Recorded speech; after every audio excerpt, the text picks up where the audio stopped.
성전을 재건하는 이야기가 같이 연결되어 있죠. 그 이유는 성전이 재건되는 것이 포로기한의 가장 확실한 증거이기 때문에 그렇습니다. 여러 선지자들이 유다 백성들이 다시 포로에서 돌아올 것을 바로 이 회복된 성전에서 예배를 드릴 것이다 라는 표현으로 그리고 있습니다. 바로 그 성전 회복의 이야기가 이 바사왕 고레스의 칙령으로 시작되고 있는 것이죠. 우리는 이렇게 새롭게 지어지는 이 하나님의 성전의 이야기를 통하여서 어떻게 하나님께서 자신의 집을 지어가시는지를 다시 한번 확인할 수가 있습니다. 여러분, 하나님께서는 어떻게 자신의 집을 지어가실까요? 그리고 하나님이 지으신 그 하나님의 집은 어떤 곳일까요? 오늘 본문을 통하여서 함께 살펴보겠습니다. 먼저 하나님께서 어떻게 자신의 집을 지어가시는지를 살펴봅시다. 무너진 성전을 회복하기 위해서 하나님께서 가장 먼저 하신 일이 무엇입니까? 바로 바사왕 고레스의 마음을 감동시키신 것이었습니다. 오늘 본문 1절 말씀을 우리 다시 한번 읽겠습니다. 바사왕 고레스 원년에 여호와께서 예레미야의 입을 통하여 하신 말씀을 이루게 하시려고 바사왕 고레스의 마음을 감동시키시매. 그가 온 나라에 공포도 하고 조소도 내려 이르되. 하나님께서는 예레미야 선지자를 통하여서 예언하셨습니다. 이 포로 기간이 70년이 지나면 다시 그들을 회복하시겠다라고 약속하셨죠. 그 예언을 이루기 위해서 바사왕 고레스의 마음을 감동시키셨습니다. 그런데 사실 이것은 상식적으로 생각해 보면 참 말이 안 되는 일입니다. 이 거대한 바사 제국의 왕이 어떻게 이 멸망당해서 식민지가 되어 있는 그 유다 나라의 신에게 감동을 받는다. 이것은 사실 참 어려운 일이죠. 이것은 단순히 유다 백성들에게 호의를 베풀어 준다, 그들에게 잘해준다라는 의미를 넘어서서 이 바사왕 고레스가 여호와 하나님을 믿는 종교로 개종한 것이 아닌가, 그렇게 생각할 수 있는 일이 될 수가 있습니다. 물론 성경에서는 명확하게 바사왕 고레스가 개종을 했다라고 나와 있지는 않습니다. 하지만 이 바사왕 고레스가 여호와 하나님을 믿는 사람이다라는 것을 추측해 볼 수 있는 몇몇 단서들이 있죠. 먼저는 바사왕 고레스가 하고 있는 이 하나님을 향한 신앙 고백들이 그 유의에 있습니다. 본문 2절에 보시면 하나님을 가리켜서 하늘의 하나님 여호와라고 부르고 있고, 3절에서는 이스라엘의 하나님은 참 신이시다라고 고백하고 있습니다. 이렇게 고레스는 여호와 하나님에 대해서 하늘에 계신 참 신으로 고백하고 있는 것이죠. 그리고 또 다른 단서가 하나 더 있습니다. 바로 이 성전의 기물들을 다시 돌려주는 행위입니다. 우리 본문 7절 말씀을 한번 같이 읽어보았으면 좋겠습니다. 우리 에스라서 1장 7절 말씀 우리 다 같이 읽겠습니다. 고레스 왕이 또 여호와의 성전 그릇을 꺼내니 옛적에 느부갓네살이 예루살렘에서 옮겨다가 자기 신들의 신당에 두었던 것이라. 아멘. 바벨론의 왕 느부갓네살은 예루살렘 성전을 파괴한 뒤에 그 성전의 그릇들과 기물들을 자기들이 섬기는 이 신들의 신당에다가 가져다 두었습니다. 이 사람들이 이렇게 생각했죠. 우리가 섬기는 이 바벨론의 신이 저 유다인들이 섬기는 유다의 신 여호와를 이겼다, 이렇게 생각했죠. 그래서 이 전쟁의 전리품을 자신의 신들에 바친다라는 의미로 이 성전의 그릇과 기물들을 신당에다가 보관하고 있었던 것입니다. 그런데 고레스 왕은 그 그릇과 기물들을 다시 유다 백성들에게 돌려줍니다. 이 말은 여호와 하나님이 바벨론의 신들에게 패배한 것이 아니라 하나님이야말로 온 세상의 주인이시다 라는 것을 고백하는 행위로 볼 수가 있는 것이죠. 특히 고레스 왕의 이러한 변화에는 가장 가까이에서 영향을 준 한 인물이 있습니다. 바벨론 제국 시대부터 이 바사 제국의 시대까지 계속해서 왕궁의 총리 대신으로 등용되었던 한 인물이 있죠. 여러분, 그 사람은 누굴까요? 예, 여러분 잘 아시는 바로 다니엘입니다. 다니엘은 바벨론 느부갓네살 왕의 시대부터 해서 바사 왕 고레스 시대까지 활동한 선지자입니다. 고레스 왕이 칙령을 선포하는 바로 이 순간에도 다니엘은 이 바사 왕궁에서 활동하고 있었던 것이지요. 만약 고레스 왕이 정말 여호와 하나님을 믿는 믿음으로 개종을 했다면 이 다니엘의 역할이 굉장히 컸음을 우리는 짐작할 수가 있습니다.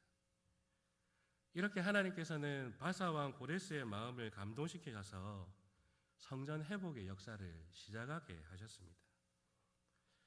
근데 여러분, 바사 왕의 마음만 감동된다고 해서 성전 회복의 역사가 시작될 수가 있습니까? 그렇지 않죠.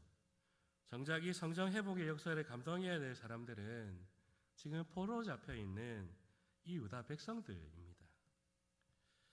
70년의 포로 기간 동안에 이 유다 백성들의 모든 삶의 터전과 모든 삶의 미천은 지금 바사 제국에 다 있는 상태였습니다.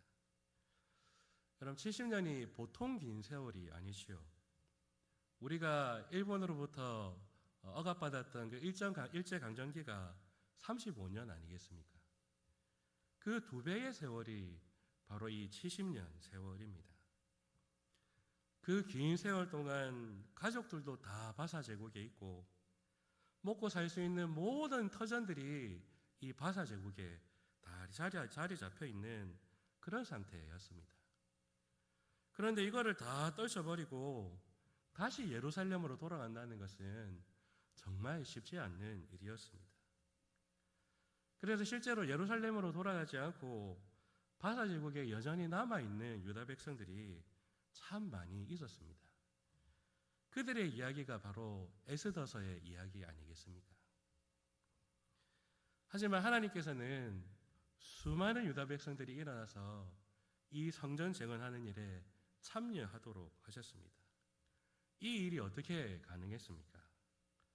바로 하나님께서 그들의 마음을 감동시키셨기 때문에 그렇습니다. 우리 오늘 본문 에스라서 1장 5절 말씀을 우리 한번 다 같이 읽었으면 좋겠습니다. 에스라서 1장 5절 말씀 우리 한번 다 같이 읽겠습니다.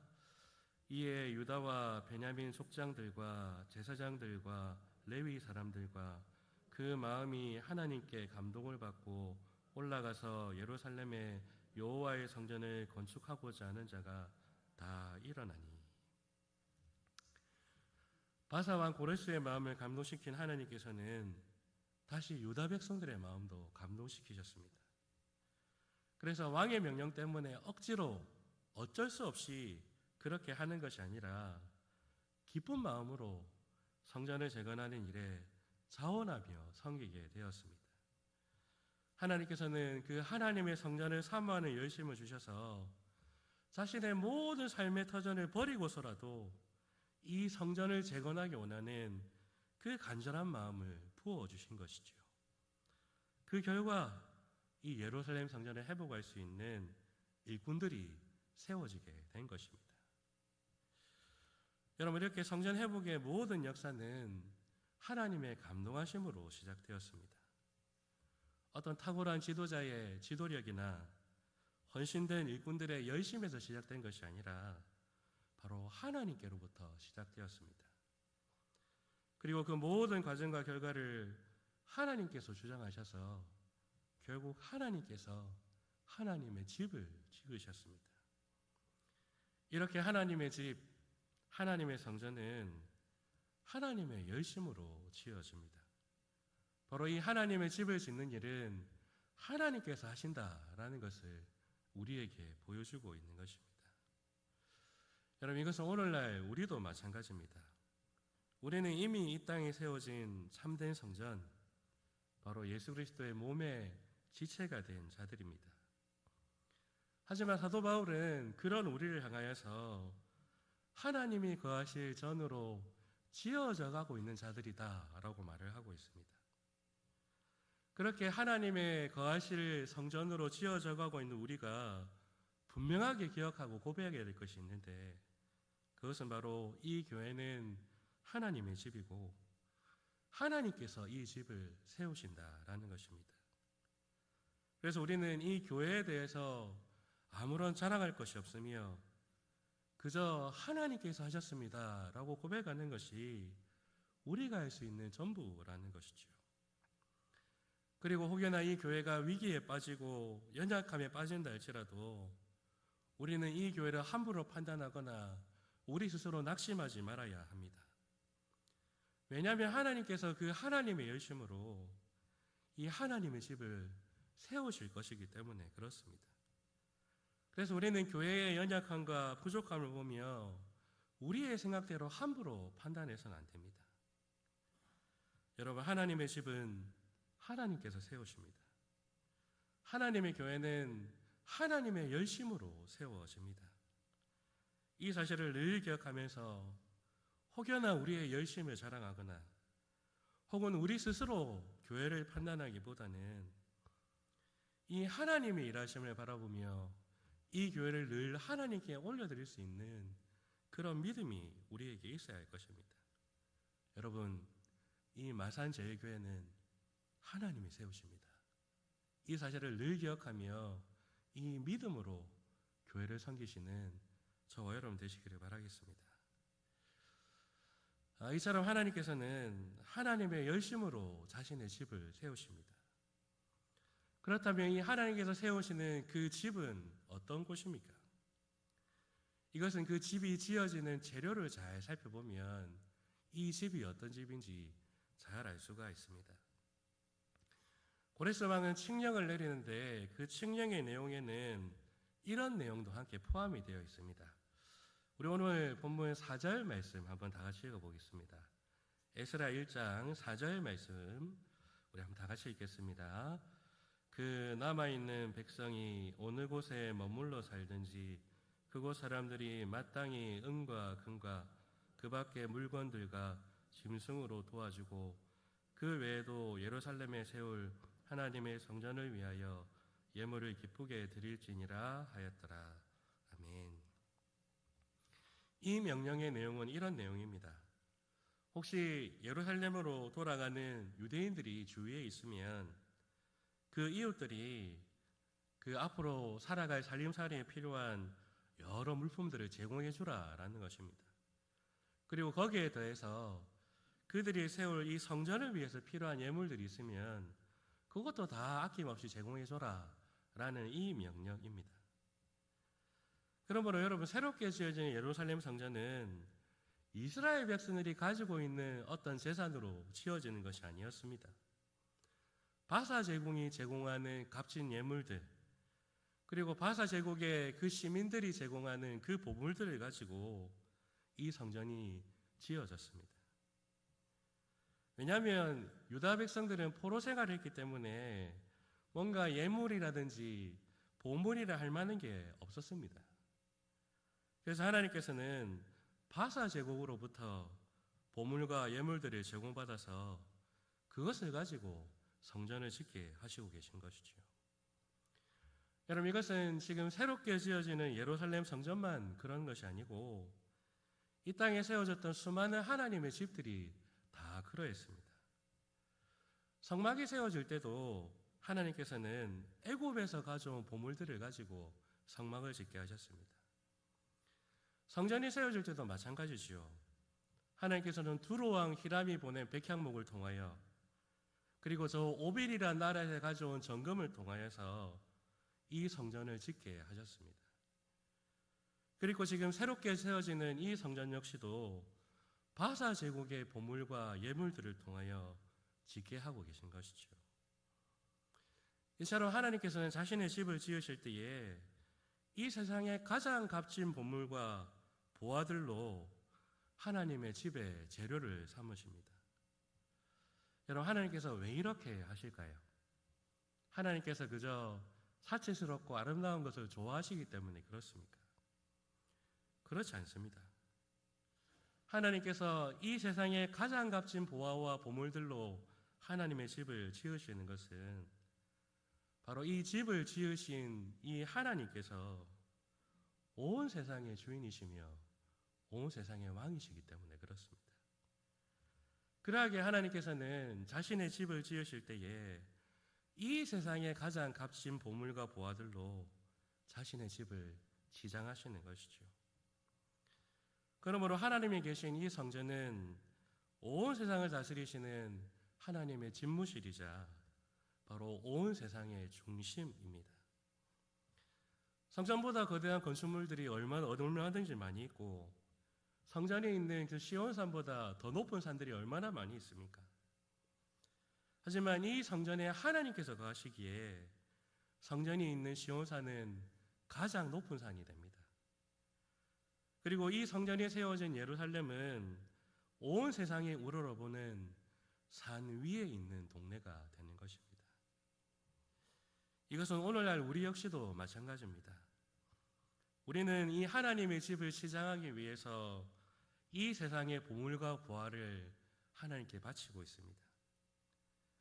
우리는 헌금을 통하여서 나의 수고와 나의 헌신을 드러내는 것이 아니라 온 세상의 주인이 바로 하나님이심을 고백하고 인정하고 있습니다. 동시에 이 교회가 온 세상의 중심이며 온 세상이 우러러보는 산 위의 동네임을 우리는 고백하고 있는 것입니다. 사람의 눈으로 봤을 때에 이 교회는 세상 한 기퉁에 있는 별 볼 일 없는 단체로 보일 수 있습니다. 그러나 우리는 그렇게 보아서는 안 됩니다. 바로 이 교회가 온 세상을 통치하시는 하나님의 집무실이며 그러하기에 온 세상의 운명을 좌우하는 온 세상의 중심이며 세상의 소망이라는 것을 우리는 믿어야 합니다. 그러므로 우리는 이 교회를 생각할 때에 귀하게 여겨야 하며 무겁게 생각해야 합니다. 이 믿음을 잃어버린 채 우리가 교회를 바라보면 그것은 불신자와 똑같은 시각으로 교회를 바라보게 되는 것과 같은 일입니다. 우리는 이 교회에 대해서 제대로 된 시각과 그 신앙적인 관점을 가져야 합니다. 여러분, 이 교회는 하나님께서 자신의 열심으로 세우시는 하나님의 집입니다. 교회는 사람의 노력과 헌신 이전에 하나님께서 세우십니다. 그리고 이 교회는 온 세상의 왕이신 하나님께서 일하시는 곳, 하나님의 집무실이며 이 세상의 중심입니다. 여러분, 우리는 이 사실을 기억하면서 이 교회를 섬겨야 할 것입니다. 여러분 기억하십시오. 이 마산제일교회를 세우시는 분은 하나님이십니다. 그 하나님이 주인 되신 이 마산제일교회는 온 세상의 중심이며 온 세상의 소망입니다. 이 사실을 굳게 믿고 고백하면서 이 교회를 하나님이 기뻐하시는 모습대로 그렇게 잘 세워가시는 저와 여러분이 되시기를 간절히 바라겠습니다. 우리 같이 기도합시다.